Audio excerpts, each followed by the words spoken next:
If you guys want to ask me any day one raid questions or just stay up to date with next season, make sure to join the Discord below. Yo, what's going on guys? It's G Miners here, and as you saw, I'm going over my top 5 builds to bring into the day 1 raid in season 18.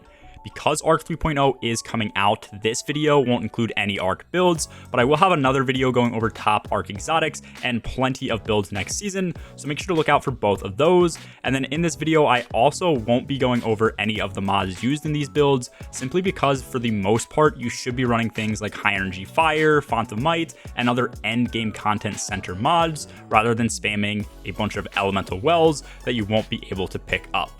Okay, so first off, we are starting on Warlock, which I assume most people tend to run for day 1 just because of their survivability. And the first build on Warlock is the Infinite Stasis Turret build.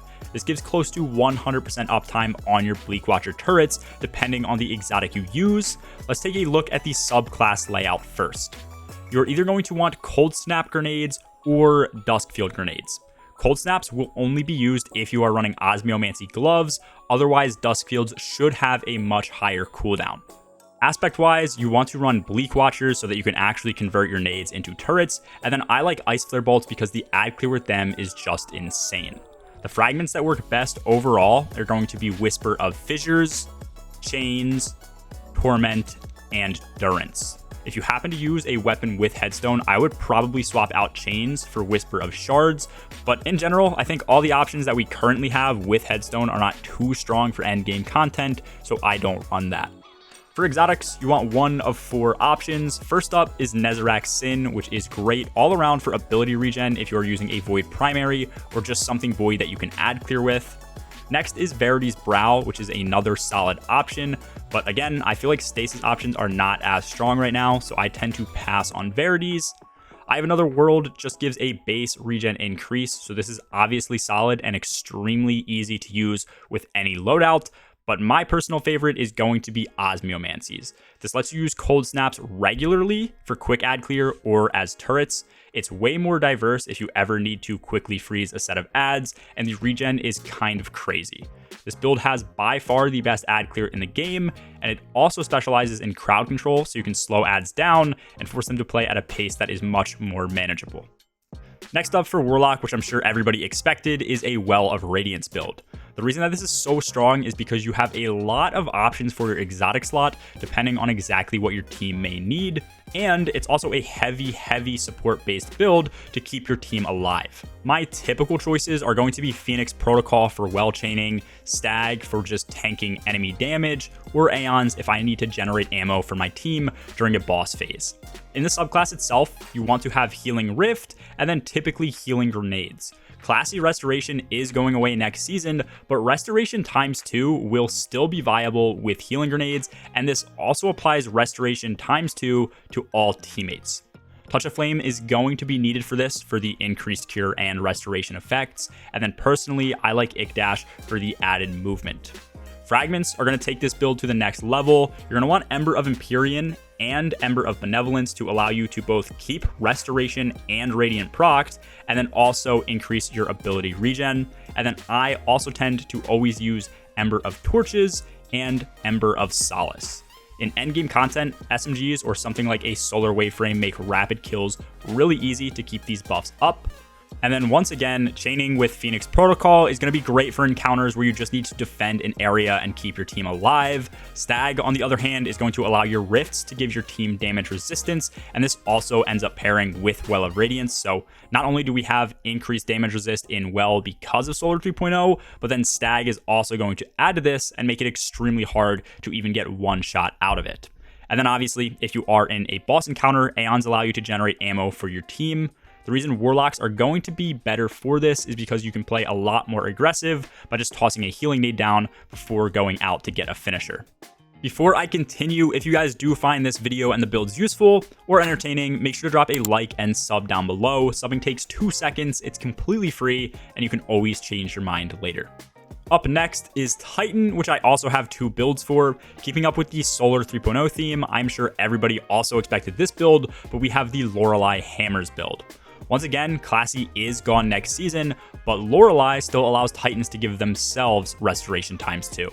The sunspot that is generated by Lorelei already has increased effects, aka ×2 restoration instead of just the base ×1, so that's all you really need. With the resilience changes this season, Titans now also are going to have 100% uptime on barricades at tier 10, so you will almost never not have a barricade to proc this healing effect. And if you want to play even more passive or safe, you can always keep a healing grenade on your build too. Roaring Flames will allow your hammer to deal massive damage, and your hammer is also another form of healing. And then Sol Invictus makes it so that you almost always have a sunspot, either dealing damage to adds or one to sit in for healing and increased ability regen. Fragment wise, I like to run Ember of Empyrean to keep restoration and radiant effect up as I'm getting ability kills, and then also Ember of Torches to actually proc radiant.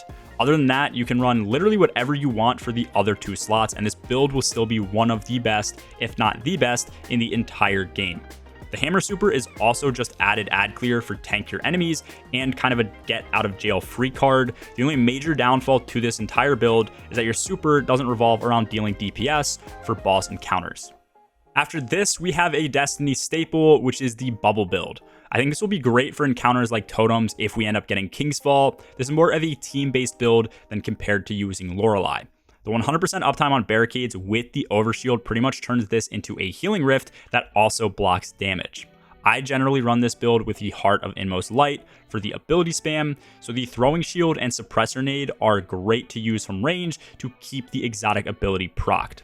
Obviously, Shield Bash is way stronger than the Throwing Shield, but if you use that while 20 under, you're not going to have a good time.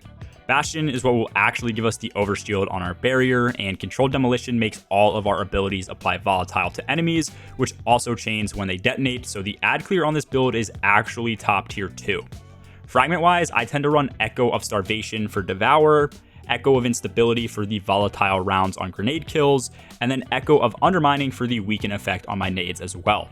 I think Bubble is the easier, more well-rounded super to use here, but keep in mind that if you only need the protection for short durations, blocking with Banner Shield is amazing because it also buffs outgoing damage and generates hella orbs. Once again, Heart of Inmost Light will just constantly buff our ability regen and our damage, and our barricades are going to become much tankier as well. Overall, with both of these Titan builds, I think Titans are easily going to be the best ad clear class in all of Destiny when considering endgame content next season.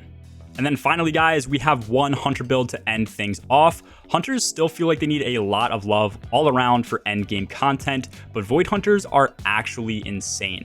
While I do not recommend infinite invis builds for endgame raids, without invis, Hunters are still incredibly useful. Deadfall Hunters with Orpheus rigs are supremely underrated in endgame PvE for some reason. Most players tend to use Quiver for the increased damage, but with Deadfall, you can easily get 50 to 75% of your super straight back. I do still use Invis on my Deadfall build because you pretty much can't avoid Invis on Hunter, and I do still think that Invis is great for objective encounters and reviving teammates.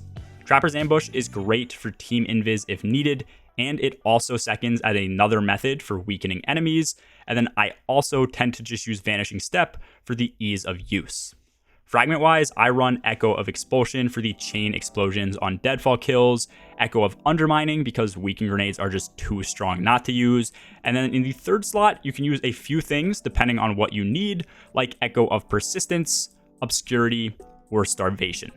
This build is also really solid for boss encounters, and if you do find yourself needing the extra damage, switching to Quiver is just a single click away. No matter what the raid is that comes out with Season 18, we will absolutely have a Hunter on Tether for almost every encounter. This build is just too well-rounded for the endgame that it works almost everywhere. These are my top 5 builds for the Day 1 raid next season. If Arc 3.0 does come out with some banger builds, I will definitely be subbing those in during the raid race wherever they fit. Let me know some of your favorite builds in the comments below, and if you want my opinion on certain builds, feel free to ask them there as well, or just ping me in my Discord server. Also, if you guys do want to watch me on Day 1, make sure to follow me on Twitch with the link below. Anyways, that's all for this video, guys. As always, have a good one. Peace.